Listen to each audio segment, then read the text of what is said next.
Okay, we're live. Does it show up over there?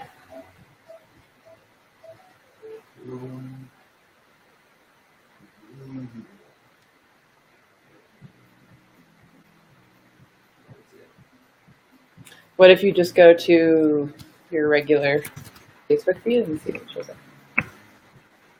That's it. What?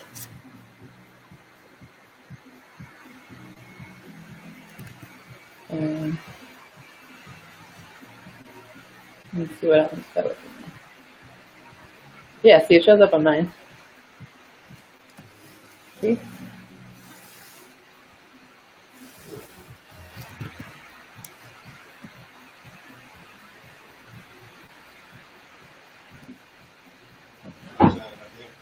That's so bizarre. Did you unfriend me in the last 15 minutes?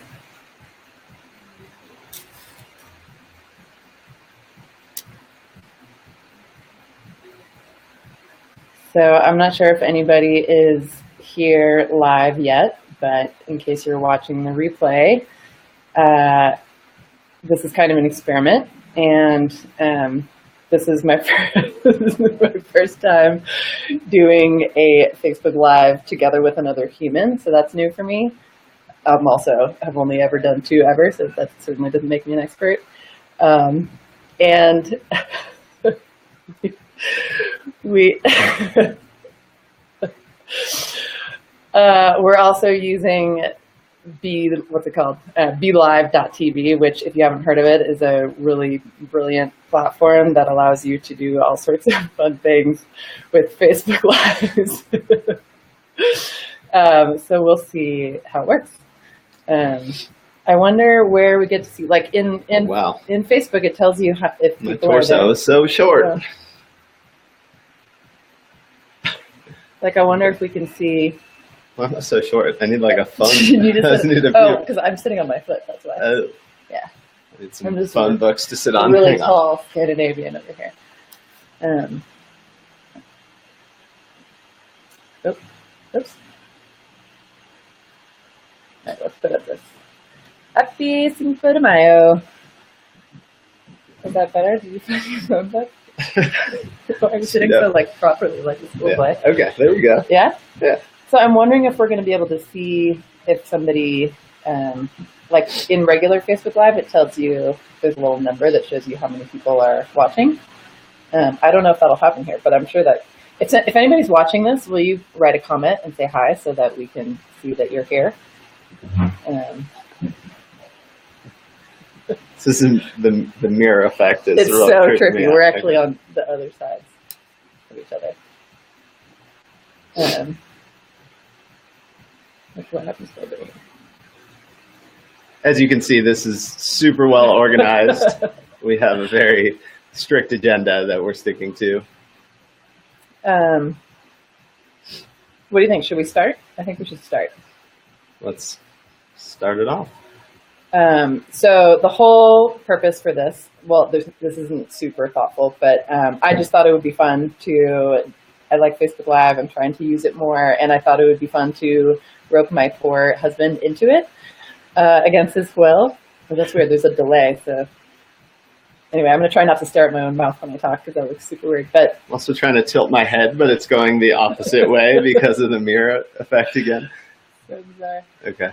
But yeah, so this was just my intention here was just to kind of try this out. I was really excited to try BeLive.tv. I want to see how it works. And today's Cinco de Mayo, so good reason as any to celebrate. And it's also just a couple days away from our 1-year wedding anniversary, which is kind of what prompted this whole thing. So we were like, or I guess I was like, let's share some takeaways and things that we've learned from our first year of marriage, which clearly makes us not at all. I'm obviously joking. Obviously, 10 months of travel makes us wise beyond our years. Absolutely. And also makes all the answers for a successful relationship, correct? Absolutely, a successful relationship. We're also travel experts now, so ask us anything. No, we come to you with humility and just know that this is totally just an experiment for fun, but we thought we would maybe share some wisdom and answer some questions. A couple people asked questions on a Facebook post I put up yesterday, so we'll answer some of those. And Oh, look, here we go.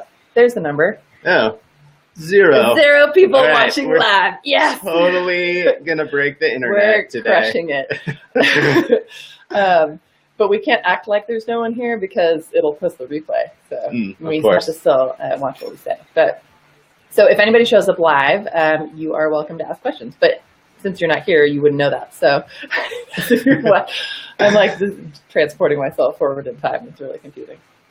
But let's start with, we'll check that off.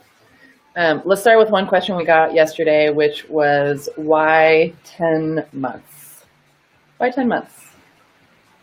Right, we could have traveled for a month, 5 years. Why did we actually choose specifically 10 months?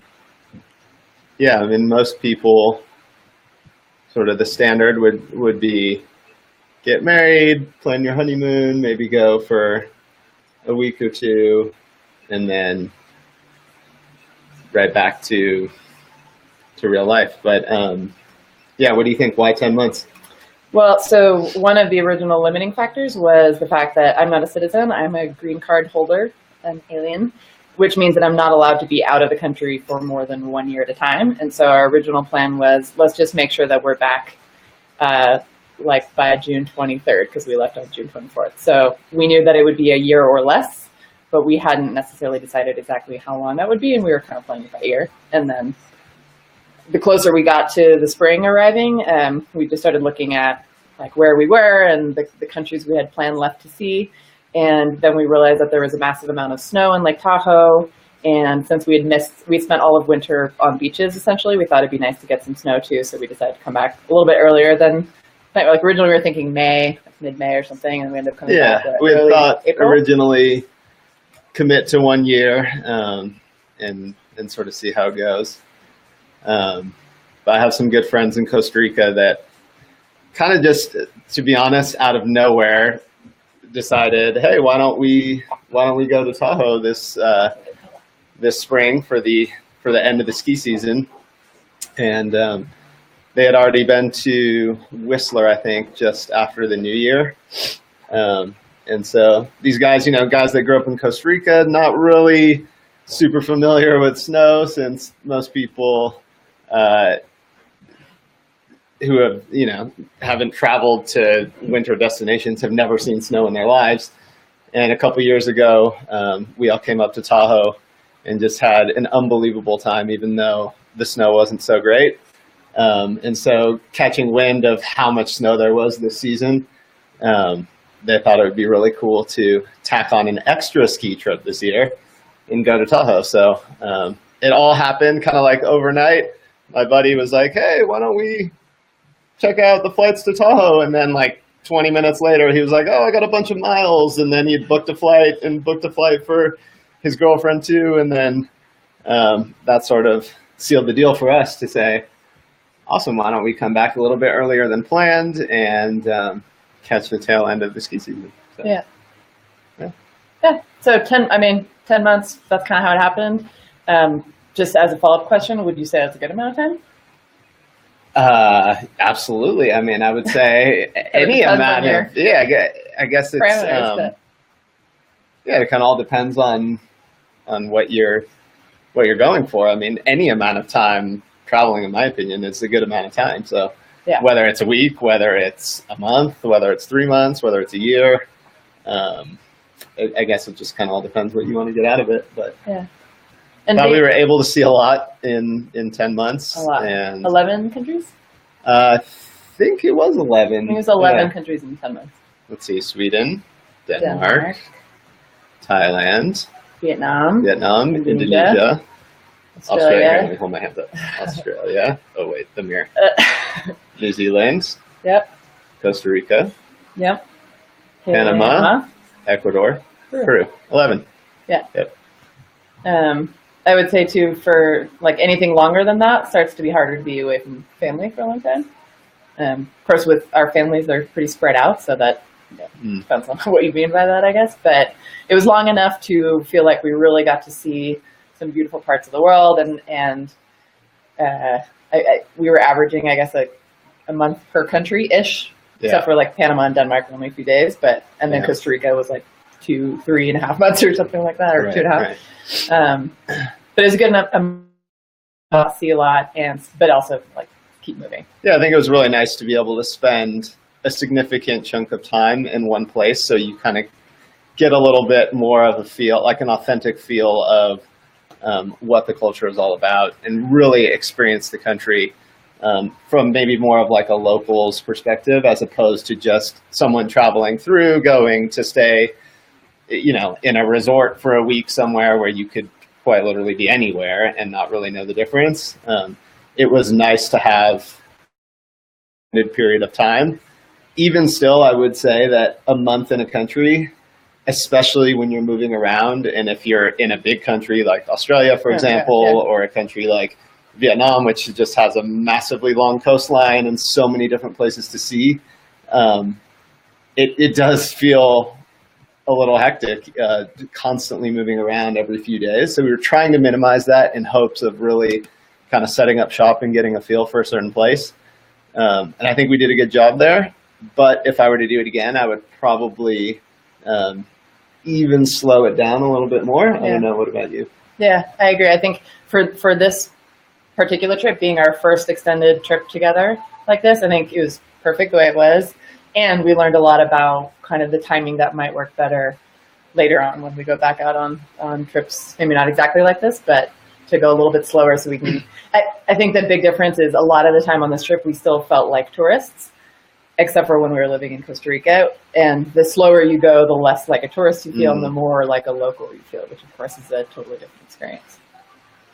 Yeah? Yep. All right. So yesterday someone was asking about, she said, I want to hear what wisdom did you pick up along the way when it comes to maintaining a healthy, happy relationship?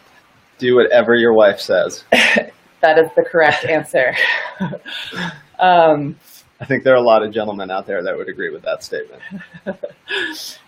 She is always right. I don't know. What do you say? There's so many different ways we can answer this. But. Yeah, I think what's tripping me up is trying to come up with some nugget of wisdom that we picked up along the way. For me, I think what worked is probably something that we've been cultivating from the very beginning of our relationship, which is just a very open brand of communication. And we're kind of unafraid to sort of just share with each other exactly where we're at, what it is that our expectations are, what do we need. Or even if we're afraid, we share it anyway. That's a side note. It's true. Yeah. So I don't know about anything like specifically picked up along the way. 10 months on the road is a time spent together. Like we're basically together all day, every day. There are breaks here and there when Sandra's working with clients or I'm off doing whatever, exploring on my own. But I think for the number one thing is the openness of the communication and the willingness to just go there. And if one of us is unhappy or frustrated, not sort of harbor these feelings of frustration, which then, who knows, morphs into something else and comes out in some explosion or whatever. So just always being willing to lay everything out on the table and really speak from the heart and set aside time to make sure that each of us feels seen and heard. The difference between making assumptions about where the other person is at and then just asking them. Like I have to cop to the fact that I have a tendency to make all sorts of assumptions about all sorts of things, including how he's feeling and where he's at. So I'll, if he's acting like a little kind of bummed out or like grumpy or something, instead of being like, hey, are you okay? What's going on? In my head, if I let my brain take it and run, it's like, he's super annoyed with me. I did something really stupid. And I come up with this entire long explanation that has no basis in reality. It's just based on my own insecurity or whatever. And then now I've trained myself to just ask and literally just say like, hey, what's going on? How are you feeling? And 99% of the time, it's like, oh, the Warriors lost. I'm really annoyed because they played like crap. You know, it's like something so inconsequential. Or you're hangry. Yeah, hangry, that's a big one. definitely. For him, like, it's a lot about physical comfort. So if he's not physically comfortable, which includes, like, if he's hungry, he can get really grumpy. And, like, as turns out, has nothing to do with me. And I'm, okay, assuming that the world's revolving around me and whatever I'm doing. So not making assumptions and actually just asking each other questions and talking about it is hugely helpful. Mm-hmm. Which, like, I think we knew that and we were practicing that, but it became even more clear on this trip because when you're dealing with travel logistics every day, there's a lot of stuff that comes up. Mm-hmm.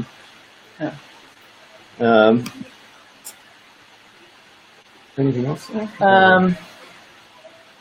One thing that I'll just throw out, and I'll type this up here as a, No, you will not. No, I will not do that. Oh, I can hide this one. There you go.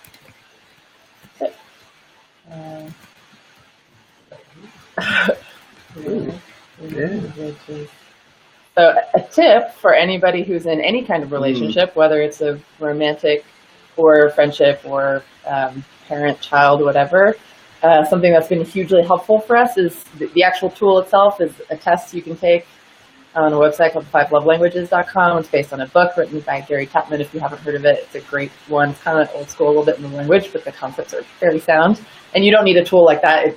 The point is like knowing how your partner or whoever it is that you're communicating with wants to be supported, which can look totally different than how you want to be supported. And I think a lot of us, the tendency is for us to assume that other people operate the way that we do. Like for me, my love language, my top two love languages are words of affirmation and quality time spent. So, which to me, like quality time spent is like staring into someone's eyes and having a deep conversation.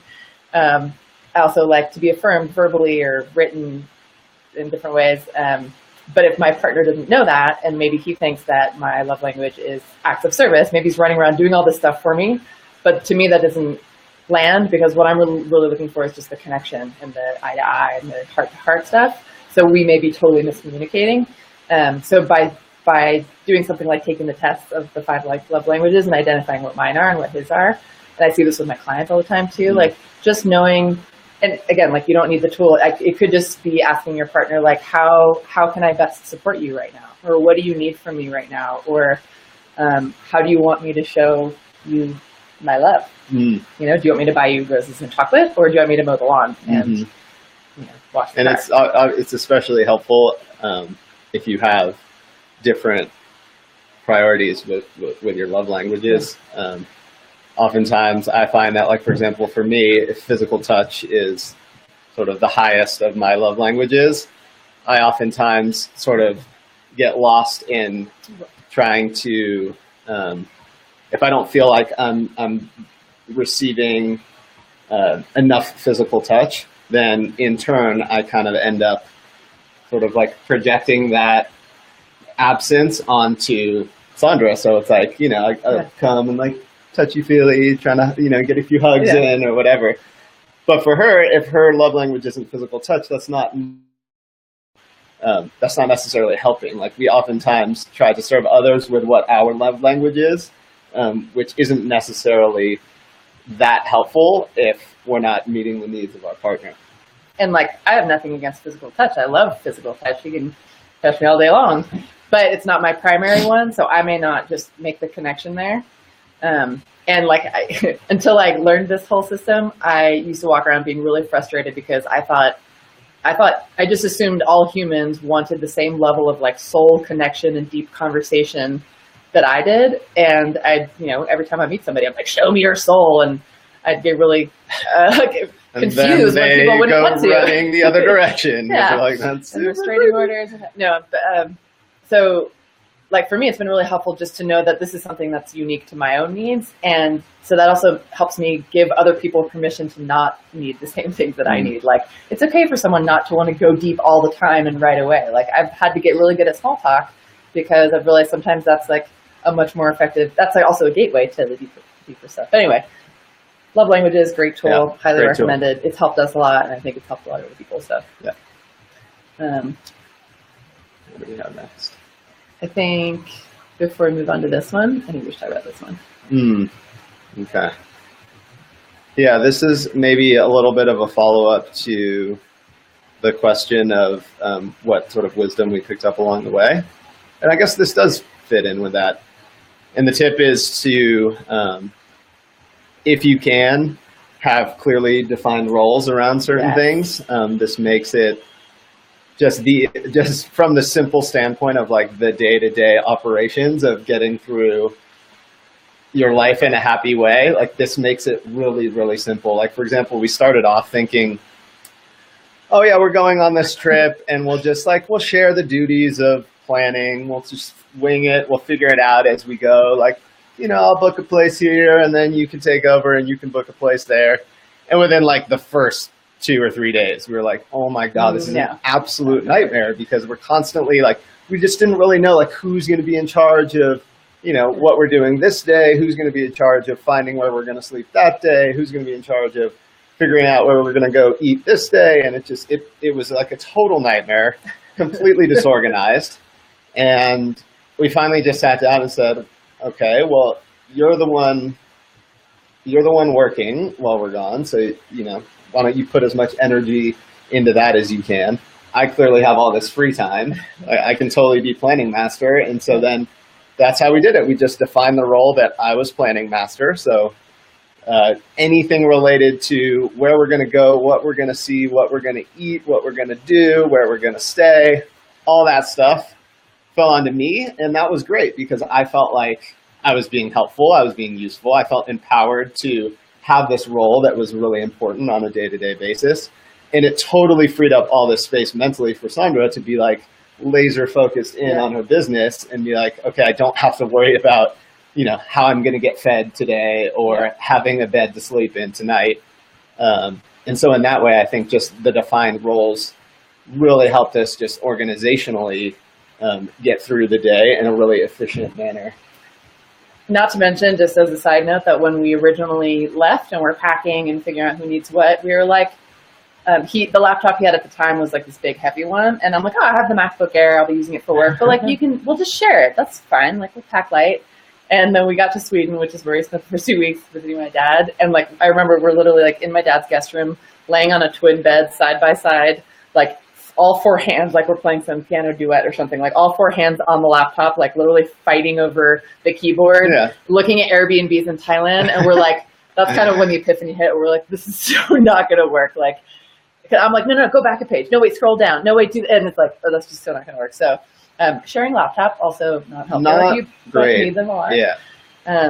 But even before we left on the trip, like having clearly defined roles, I think is something we saw the power of, even just in the different apartments we were living in. Like we realized early on in that relationship that he's the chef, hence the nickname Chef Skivel, and he's a really good one. And I'm like, I am capable of feeding myself, but it's definitely not my forte. It's also not an interest right now.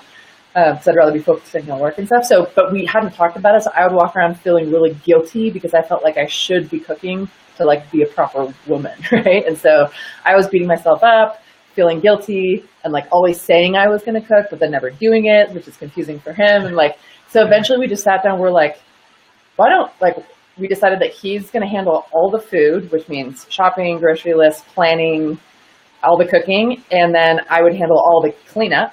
So every time he cooks, I clean. And then he also handles all the grocery shopping stuff. And then I handle all the laundry because he hates laundry and hates cleaning. So it was like, and for me, it was such a huge relief. It was like the dream arrangement. I'm like, sweet, I get to clean the kitchen and do the laundry. That's easy. I put in my Audible, listen to books, and like he just handled it. So it took this huge weight off my shoulder where I just didn't have to make any assumptions. And we just were clear about it. Mm-hmm. So that worked really well on the trip. And I think we got lucky too in the sense that like whatever roles each of us assumed, we were actually genuinely happy to do those. And I don't think it necessarily always works that way. I can envision a situation where, of course, there would have to be some compromise where like both people don't really want to do something. But as opposed to like bickering over who does it, maybe a place to figure out, it's your turn to do X, Y, and Z. We trade off weeks or something like that. Yeah. But just any kind of system to avoid the confusion and sort of the drama that goes along with having to do certain things that maybe you don't want to do. I feel like that was really helpful. And again, and I also think there's definitely a certain level of trust that needs to be involved. If I'm planning master, she has to have full faith in me that I am like not going to pick the biggest dump on the planet to go or stay like in, the right? most expensive place. Right, of course, yeah. So within the roles themselves, like it's really important to communicate about like what are the parameters here, like how, you know, when I'm going to book a place to stay, like what are the rules that I have to operate that we can both agree on. And that's where a nice coaching tool like designing the alliance, which maybe you can explain for the viewers that don't know, really comes in handy. I would love to. So in coach speak, designing the alliance simply means having a conversation at the beginning of something like an event like this trip, or say you're moving in together or something.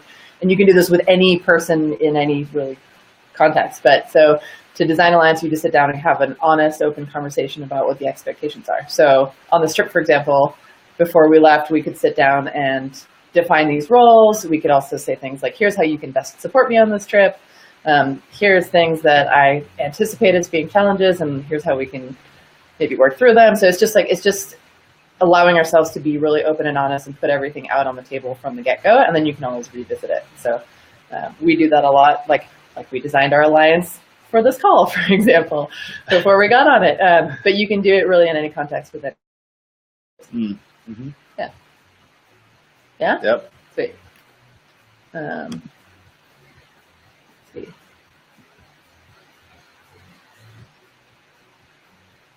Somebody wanted to know, what is the most unexpected thing you've learned about being married to each other, if anything?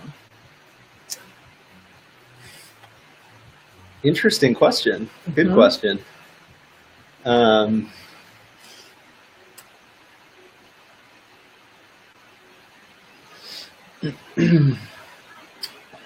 So I'll start. One of, to Chris's point earlier about us spending a lot of time together, not just on this trip, but in general in our lives, because I work from home. And unless I'm, in the other room on the phone with a client, which is rarely more than 3 or 4 hours a day, the rest of the time I'm working in whatever common space we have.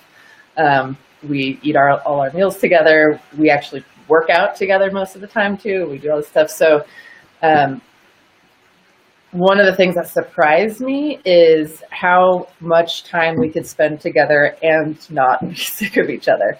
Because really, like, no matter how much you like a person, like, there's kind of a threshold point. And we're both good about having our own interests, and we're both introverts, so we like to spend a low time in things. But I've been amazed at how much I actually don't get sick of this guy, which to me says a lot about, yes, we have pretty good communication and something we're always working on. But I also I think I just really like him as a human, which obviously I knew that when I married him, but I have been pleasantly surprised to learn that I'm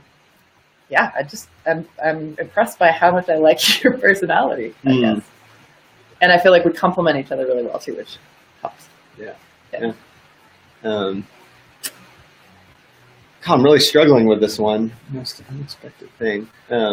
I think it may not be the most unexpected, and if anything, maybe it's more of like a validation thing. But I feel like there's such like a common perception that that as soon as you tie the knot and you're married, like then everything changes, right? Like lockdown, ball and chain, and just now you have to share everything and fight and blah blah blah. And your leash suddenly got a lot shorter.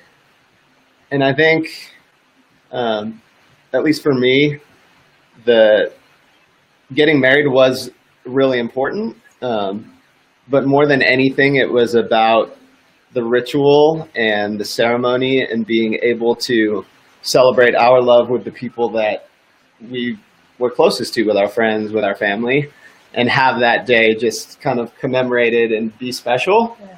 But I don't think of like, oh, now we've tied the knot and now like everything has completely changed. Yeah. And I don't know if I can think of anything that's changed.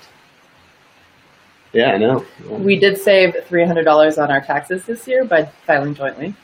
True. it's reason enough right there to get married. There you go. You know? Yeah, I mean, to me, it just feels like I like the ritual part of it. I'm not, as most of you know, I'm not big on kind of following convention and following the rules because that's just because they're the rules. And for a long time, in a way, I was kind of resistant to or like suspicious of marriage because it's just such a traditional, I don't know, set of rules. But in the end, I decided that I did like the idea of it, and I realized we could do it our own way. We can do it in a way that reflected who we are and what we're all about, and we don't have to follow any of the traditional rules about how people should get married or what weddings should look like and stuff. So in the end, I actually loved it, and I love being married. I love being called wifey. Like little things like that I think are fun. But has it changed anything about our actual relationship? I don't think so. I don't think so. Yeah. It's just a title. It's a piece of paper. But it's fun too. I like it. Yeah. Mm-hmm.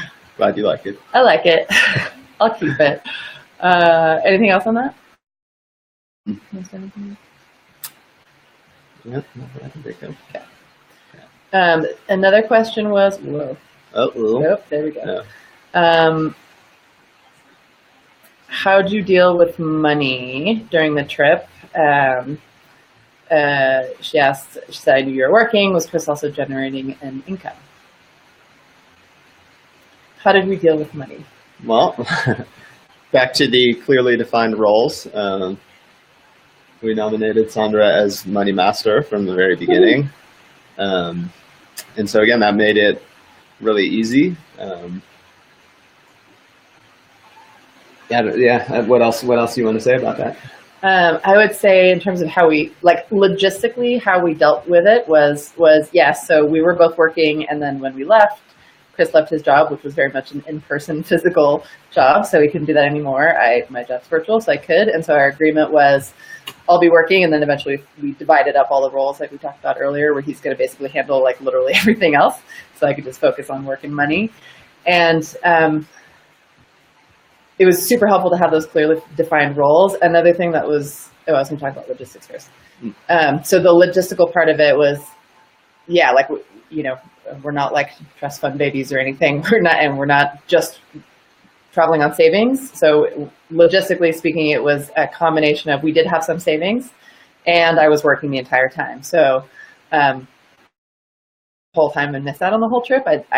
I've never tracked my hours. I literally have no idea how many hours I work. But if I had to guess, it's probably something like somewhere between half-time and full-time. But it's, you know, it's spread out in totally random hours of the day and whenever I feel like it. And so in terms of what we lived on, also, I haven't done the math on this, so I have no idea. But my guess is probably that we were living on like maybe 60 to 70% my income and 30 to 40% savings. Does that sound right? I know it's so hard to say without looking at the numbers. We had some savings, but not a ton. It was super helpful. I mean, if we could travel for 10 months just on savings, that'd be amazing too. But I didn't mind working. I loved it. For me, it was just a way to be doing what I love anyway. Worked out really well. On the relationship side of how we dealt with money, it kind of comes back to the communication thing. Like we were really honest about it the whole time. Before, when we had separate bank accounts and everything, it was really easy for him just to pay for his stuff. I pay for my stuff, and we, you know, maybe share some things. But as soon as we were married and then only had one income, it was like, okay, now we've got to be really clear about what our priorities are and what do we like. Interestingly enough, even though I was money master, he handled all the payments for everything. So like he always, when we took out cash, every time we got to New Country, he was literally paying for everything. So I know I was behind the scenes person and you were like the on the ground person, but we just committed to being really open and honest about it. And then every time something got challenging or we needed to talk about something, we'd just sit down and have like a, you know, like money smackdown and work out like where our priorities and how are we figuring it out. And it worked really well. It wasn't easy. I learned, for example, that running this kind of business while traveling is absolutely possible. And serving my clients and dealing with time zones and Wi-Fi and all that is no problem. But I did learn that business like the one I have while on the road is challenging because that's a lot of what takes more time. You know, if I was just seeing my clients, that would be only a handful of hours a week, but it's all the work that I put into the business that takes time. So if I want to really grow it, I need to be moving. I don't need to be in one place, but I can be traveling, just moving less fast. Yeah. More slowly. Yep. Yeah. And I think from a logistical standpoint, from the very beginning, we had set what we thought was a very reasonable budget for ourselves and decided that we would do our best to stick to it as strictly as possible. Very shortly after leaving, we realized that it wasn't the most reasonable. And so we increased it slightly. Yeah. But from then on, we were really good. And Sandra found some app, maybe you can remember the name of the app. Called Trail Wallet. Trail Wallet, there you go. Yeah, really great. And it was a way, just like an accountability tool, so that anytime we spent money, we just put it into this Trail Wallet app. And it's really cool how it would break down, this is how much you're spending on transportation, this is how much you're spending on food and drink and whatever. But we were really, really diligent about putting everything in there, like down to the 10-cent piece of gum that you buy at the liquor store or whatever. And so that was super helpful too, because we're getting instant feedback. And it does all the currency conversion, because every time we got to a new country, I had a new currency, and we're not about to do that math. So it handles all that within the app, which was smart. Right. So, that was just an organizational tool that I think was super helpful and really kept us on track. Because like Sandra said, we didn't have this endless fountain of money that we could spend. There were certainly things that we probably wish we could have done that we just didn't do. But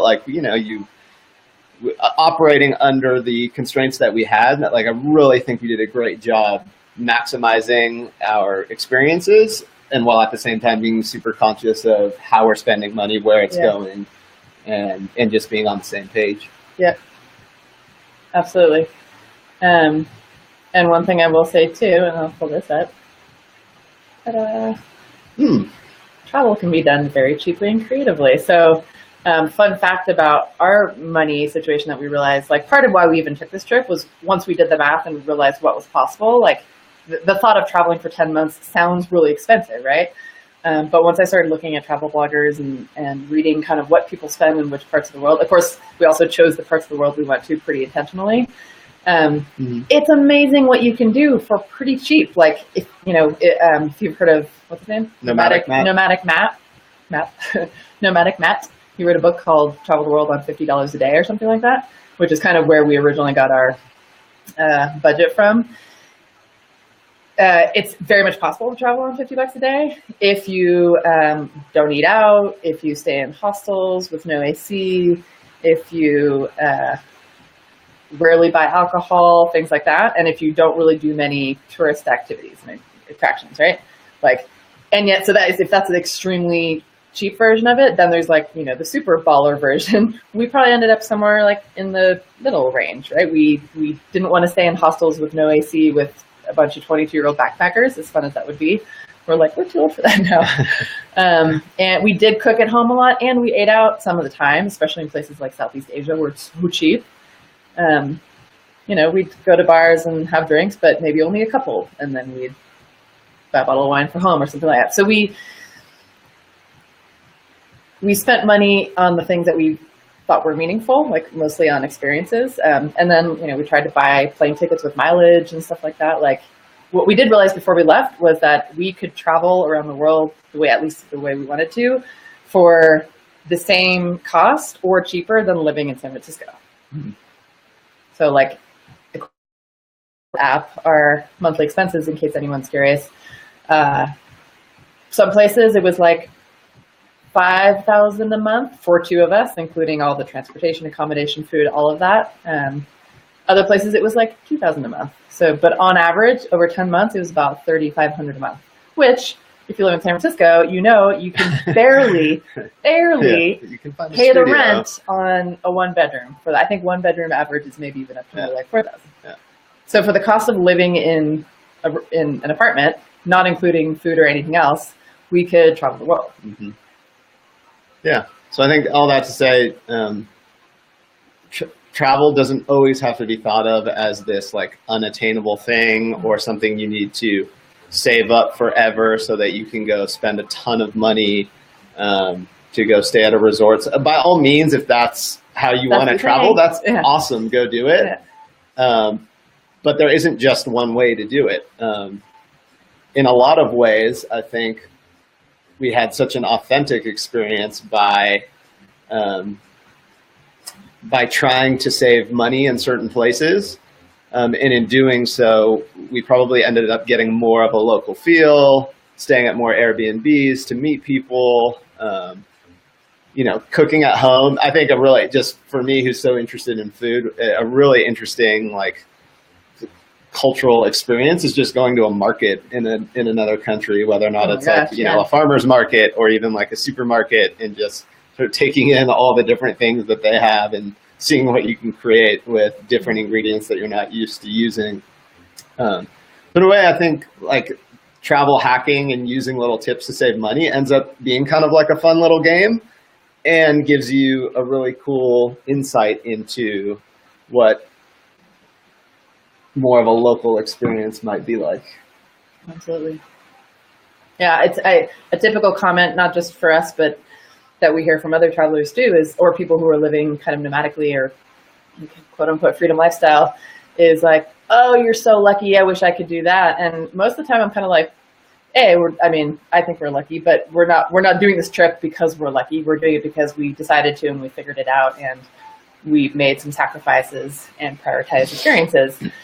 And to all the people who say, I wish I could do that, I so get that there are so many real world circumstances, and financially, and if you have kids or if you have a sick parent, or so many different things. And there are so many ways that this type of travel or another type of travel that would suit you are absolutely possible. People can be very quick to limit themselves and make excuses and just talk about wanting to do something but never actually do it. And it's like, if you actually do really want to do it, there's so many ways to get creative. So travel can definitely be done cheaply and creatively. Totally. This is going by fast. We're getting close to 45 minutes. Who's going to watch this? I don't know. Yeah, they're going to be half asleep by the time they've gotten this far. Good takeaway for doing these in the future is to make them short and sweet. But now I'm committed. Now I can't not. Yeah, continue. we gotta see it through. Power through. And we're done. Nice to see you. Bye. No, one more question. Okay. Our last question from yesterday is, what would you do differently if you could do it again? I think I already. I guess we kind of already talked about that. Yeah, I think at the beginning I mentioned as fun as it was to have this what felt like whirlwind experience going to 11 countries in 10 months. I'd even slow it down a little more, maybe try to tackle less and stay longer in certain places and do more to get even more of a feel for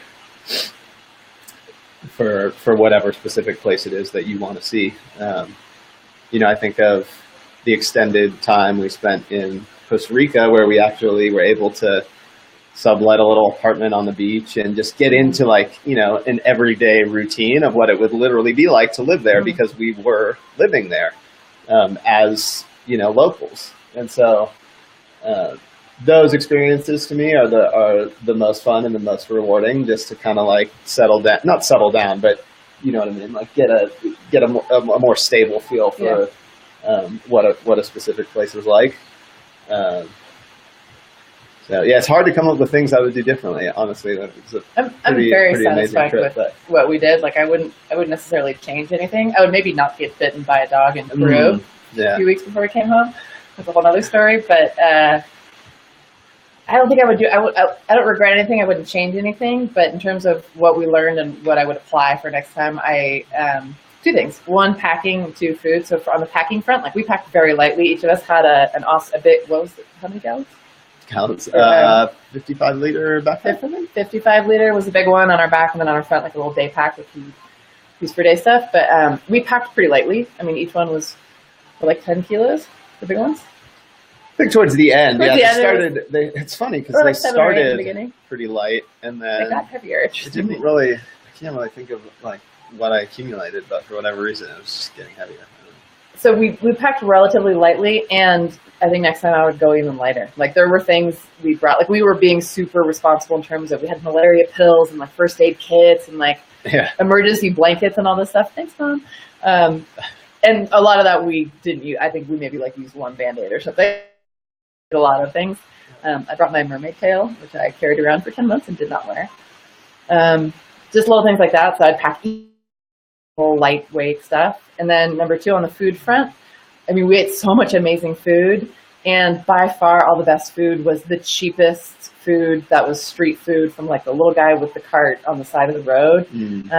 Even in some of the cheaper places in Southeast Asia, we went to like sit down restaurants, and it was never as good as the street food and always way more expensive. And so I would say on the food front, I would just go even more like street, which is on the riskier side, but also makes it more fun. Otherwise, like, not anything huge. Yeah. What do you think? Shall we wrap it up here? I think so. I think we've probably lost the audience at this point. If you've made it this far, you win. 10 awards. Exactly. I would say, thank you. If you're watching this replay and you made it here, maybe by skipping forward every few minutes, thank you. This has been a total experiment, and thank you for letting me talk you into it, because I just I love this kind of technology. I think it's really fascinating, and this whole Be Live thing is interesting. I still don't really half understand it. Like, I'm not sure if that's working. We'll see. Anyway, it's been a really fun experiment. Thanks for tuning in, and maybe we'll do more of these in the future. He's like, yeah. Yeah, no. Happy Cinco de Mayo. Oh, I know. I keep looking at so many different places. Bye.